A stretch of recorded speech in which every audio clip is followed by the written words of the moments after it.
Salut tout le monde, bienvenue à mon deuxième vidéo YouTube. Aujourd'hui, on va parler beaucoup d'anxiété. En fait, différentes questions que le monde peut se poser par rapport à l'anxiété. Et puis, je vais vous en parler aujourd'hui. Donc l'anxiété, c'est quoi? En fait, anxiété, c'est souvent une émotion désagréable. Dans le fond, ça correspond à l'attente plus ou moins consciente d'un danger ou bien un problème qui va s'en suivre. Et puis là où ça prend un caractère excessif et pathologique en fait, c'est quand que dans différentes situations, dans le fond, ça désigne un trouble anxieux. Puis c'est quand que ça devient excessif que ça devient un trouble anxieux. Donc tu peux être une personne anxieuse, mais ne pas avoir de trouble anxieux. C'est-à-dire, c'est plus désigné à une peur. Donc, dans la vie, tout le monde a peur parce que c'est un mécanisme de défense, c'est normal. Par contre, quand ça devient problématique, c'est quand ça devient des troubles anxieux, c'est quand c'est excessif. Mis à part, il y a des symptômes.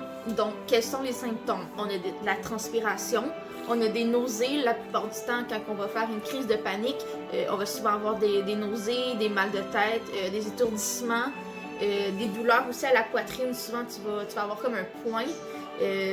Ton pouls est accéléré, donc ton rythme cardiaque est plus élevé. Tu peux avoir des vertiges, puis des fourmillements dans les jambes et les bras. Puis, des fois, ça peut arriver une perte de conscience. C'est quoi qui provoque l'anxiété? En fait, c'est un trait de personnalité. Souvent, les personnes avec des troubles anxieux, c'est de la façon qu'elles pensent. Puis, on parle aussi des fois génétiquement. Quand tu as un facteur génétique, donc dans ta famille, ton père, ta mère, ta grand-mère ou peu importe tes grands-parents en fait, ont des troubles anxieux, amène à ce que les autres générations en suivent aussi avec ces troubles-là. Donc c'est sûr que c'est un des facteurs de risque, puis c'est une vulnérabilité biologique au stress. Il y a aussi la génétique qui rentre en ligne de compte. Une personne génétiquement anxieuse va présenter des problèmes dans le futur. Souvent, c'est de génération en génération. Donc, si tu as des parents ou des grands-parents qui ont eu des troubles anxieux dans leur vie, ils transmettent ça génétiquement à leur progéniture. Dans le fond, la question que souvent les gens vont demander, est-ce que le stress, ça peut tuer? En effet, le stress peut tuer parce que souvent les personnes qui sont prises avec des troubles anxieux sont plus à risque de faire, dans le fond, une crise cardiaque. Donc, c'est sûr que, tu sais, mettons un stress normal, à long terme, ça peut avoir des répercussions. C'est sûr que si tu as un petit stress de rien dans ta vie, tu sais, ça va pas te tuer, là. Mais il y a plus de risques pour les personnes qui ont des troubles anxieux pour faire une crise cardiaque, évidemment. Puis, on sait aussi que le stress, c'est vraiment aujourd'hui un problème très majeur dans la société.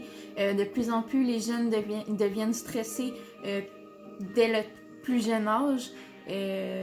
Puis, c'est ça peut avoir beaucoup plus de répercussions à long terme. Donc, pour ce qui est de la médication, en fait, oui, il existe plusieurs types de médications. Moi, je les connais pas tous, mais pour mon côté, de mon côté, en fait, moi, je prends du Zoloft, qui est de la sertraline, c'est un dérivé, je crois. Je prends du 100 mg, mais quand j'ai commencé à prendre la médication, j'avais commencé avec 25 pendant une semaine environ, avant de faire la transition pour du 50. Et puis, en fait, j'ai passé de 50 à 100 parce que j'ai eu un plus gros hike d'anxiété. Donc, c'était comme une dose un petit peu plus élevée pour pouvoir me permettre de me remettre mieux sur pied. Et puis, donc c'est ça, c'est sûr qu'éventuellement, j'aimerais redescendre à 50 parce que j'étais quand même à 50 pendant 3 ans. Donc, tu sais, j'ai eu cette période-là que j'avais besoin de plus, mais c'est sûr que, tu sais, on dit toujours, je dis toujours en fait que la médication, c'est pas, c'est temporaire, là. Donc, oui, c'est pour aider, mais il faut aussi faire de la croissance personnelle et puis de la gestion d'émotions pour pouvoir guérir de ce trouble anxieux-là. Maintenant, je vais vous dire c'est quoi les types d'anxiété parce qu'il y en a plusieurs. Pour commencer, il y a le trouble d'anxiété généralisée, il y a les phobies spécifiques, il y a la phobie sociale, il y a les attaques de panique, il y a aussi les troubles de panique avec ou sans agoraphobie. Puis, il y a le stress post-traumatique, ainsi que le trouble obsessionnel compulsif, qui est le TOC, puis la plupart le connaissent. Fait dans le fond, je vais commencer par l'anxiété généralisée. C'est quoi? En fait, une personne qui fait de l'anxiété généralisée, c'est quelqu'un qui a un trop plein d'anxiété par rapport à un événement qui est en cause. Donc, elle va avoir des inquiétudes excessives et puis difficiles à contrôler. Je vais vous donner un exemple, dans le fond, de toujours quelqu'un qui a toujours peur d'aller en auto, qui arrive un accident. Ça, c'en est un. Un autre point pour l'anxiété généralisée, c'est quand tu as trop d'anxiété parce que tes responsabilités comme professionnelles, familiales ou financières t'occupent trop la tête puis que tu n'es pas capable de t'arrêter un instant puis de dire « Ok, là, je prends une chose à la fois. » Quand tu n'es pas capable de faire ça, c'est parce que tu as un trouble d'anxiété généralisée. Dans le fond, tous ceux qui présentent de l'anxiété généralisée, c'est des personnes qui vont avoir une anxiété et qui s'inquiètent de façon continuelle pendant une période d'au moins 6 mois. C'est sûr qu'avant ça, c'est non considéré comme un trouble anxieux. Par contre, c'est toujours un début à tout, en fait. Donc, de juste être alerté en cas de dépression, de fatigue extrême. Donc, peut-être juste important de consulter votre médecin si c'est votre cas. Maintenant, je vais vous parler de l'anxiété sociale. Ça, dans le fond, c'est quand même quelque chose que moi, j'ai vécu étant plus adolescente. Mais c'est sûr que ça fait pas très longtemps non plus que je suis sortie de cet enfer.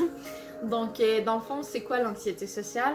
L'anxiété sociale, c'est une peur associée à des activités ou à des situations de performance où on pourrait se sentir observé, humilié, embarrassé, rejeté ou préoccupé par le jugement des autres. Donc, c'est sûr que si on se sent jugé, ça fait augmenter notre anxiété sociale.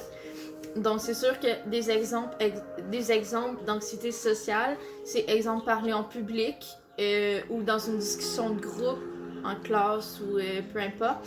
La peur de manger en public, de marcher seul dans la rue, sont juste des exemples d'anxiété sociale, mais ça peut donner une bonne idée pour les personnes qui en souffrent. Ensuite, on a le trouble de panique avec agoraphobie. Donc, l'agoraphobie, ça l'accompagne souvent des crises de panique, des attaques de panique. Parce que quand on présente de l'agoraphobie, c'est qu'on évite les lieux publics parce qu'on a peur de ne pas pouvoir sortir facilement de la place. Et puis c'est pour ça que souvent, les gens qui sont avec des troubles de panique avec agoraphobie, ils évitent de sortir en public, donc d'aller, mettons, faire l'épicerie tout seul ou bien d'aller dans un concert. Juste pour éviter de faire une crise en fait en public. Les symptômes d'un trouble de panique en fait, c'est tout ce qui est agité, souffle court, montée de chaleur extrême, étourdissement, souvent il y a beaucoup d'évanouissement, des nausées ou la peur de mourir d'une crise cardiaque.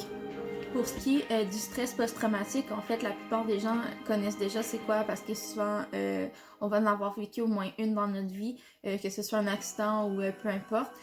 Souvent, c'est ça, c'est un trouble anxieux qui se développe par rapport à une expérience traumatisante ou un incident, une situation dangereuse que tu as vécue. Donc, c'est sûr que le stress post-traumatique, à ce moment-là, il embarque. La personne qui vit avec un stress post-traumatique, habituellement, va comme revivre la même intensité par rapport à l'événement qui s'est produit. Donc, elle va avoir aussi des images mentales, des flashbacks assez régulièrement. Donc, c'est sûr que, tu sais, parce que la situation est très traumatisante, donc elle va le revivre de la même façon. La personne qui subit un stress post-traumatique peut évidemment éviter de s'exposer à une même situation semblable où ce qu'elle va voir un danger, que ça se reproduise, donc elle va se retirer ou éviter la situation. Donc, on a aussi le TOC qui est le trouble obsessionnel compulsif. En fait, la personne qui est atteinte de TOC, c'est une personne qui va avoir des pensées incontrôlées malgré qu'elle sait que ça n'a pas de sens. Là. Elle essaie d'éviter d'avoir ces pensées-là, mais c'est comme impossible. Donc, souvent, elle va avoir des obsessions en fait. Puis avec les obsessions, ça l'entraîne souvent des compulsions.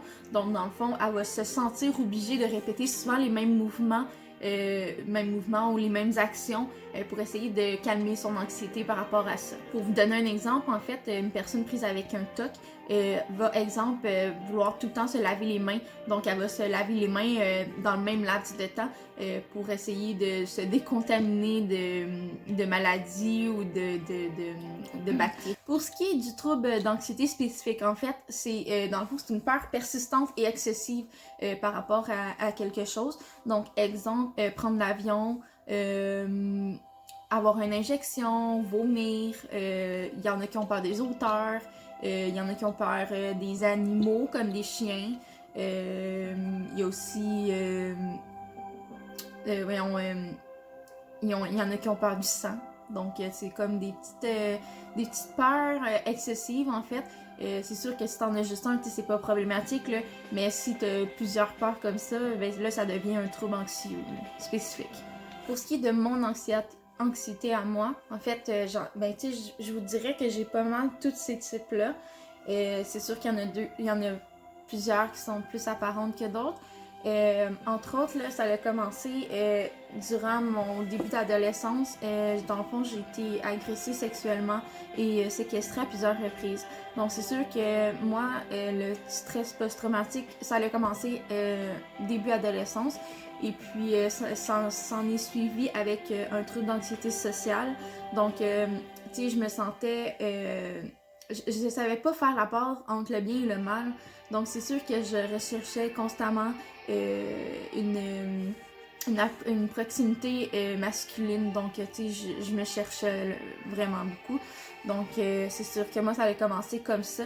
Puis, avec le temps, c'est ça, j'ai eu l'anxiété sociale, j'ai eu de l'anxiété généralisée, puis, tu sais, j'ai eu plusieurs types qui ont comme tout englobé ensemble, là. Donc, ça a le fait que j'étais plus renfermée.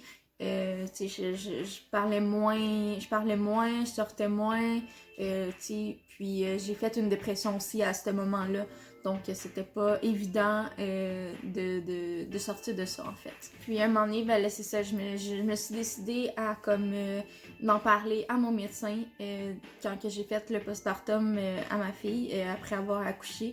Là je me suis dit ok là j'ai besoin d'aide, donc c'est sûr que moi j'ai commencé la médication, puis j'ai vu une grande amélioration, mais c'est sûr que j'ai beaucoup aussi travaillé personnellement sur mon cheminement parce que oui, la médication ça l'aide, surtout à se sortir de ce trou-là, mais un coup que t'es sorti un petit peu mieux, là c'est de vraiment travailler personnellement du cheminement personnel pour pouvoir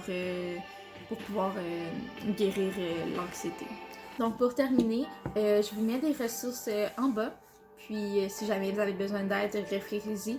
Et puis vous pouvez aussi m'écrire, ça va me faire plaisir de répondre à d'autres questions dont j'ai pas répondu. Et puis je vous souhaite une excellente journée. Et puis j'espère que vous avez aimé ma vidéo. N'hésitez pas à partager et puis à la prochaine!